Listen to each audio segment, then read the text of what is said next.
Well, here's the bigger question for all of us now. What should the U.S. do? I want to bring in Fox News strategic analyst, Lieutenant Colonel Ralph Peters, quite the voice on this. How do we handle North Korea? How do we stop this situation from escalating? Well, at this point, Cheryl, it's almost impossible to stop it from escalating. Indeed, it may be impossible.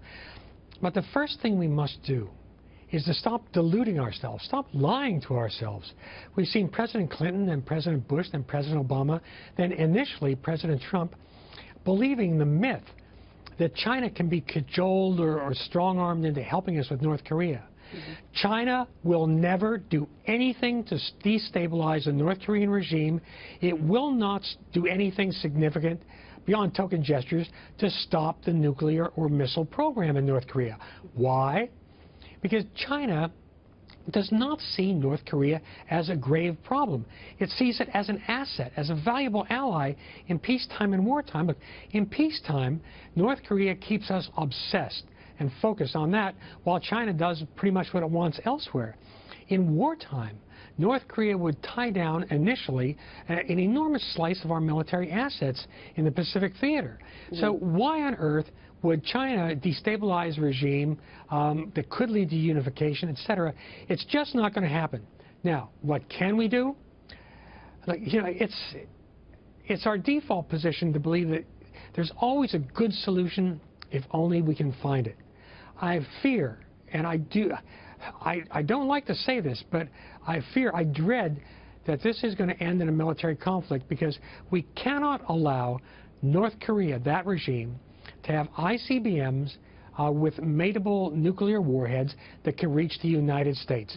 Not Hawaii, right, not Alaska, not Seattle, not Portland, not Kansas. And with the mobile launcher as well, that makes it harder to track where they're going to be launching from, and that makes it harder for our officials. But let's talk about the Secretary of State here. Rex Tillerson has already been very vocal about this issue. He seems to be really playing a key role. I want to read you what he said, his statement about North Korea, and of course we're seeing the UN as well meeting today, but he said testing an ICBM represents a new escalation of the threat to the U.S., our allies and partners, the region and the world. We intend to enact stronger measures to hold North Korea accountable. You seem to be saying that can be accountable from a military perspective, not just sanctions, which frankly have not worked. Yeah, they have not worked because China undercuts them. Now, I know some viewers will think, well, Peters, he's a military guy. Of course he wants a military solution. No, I do not want a military solution. This wouldn't be a matter of surgical strikes.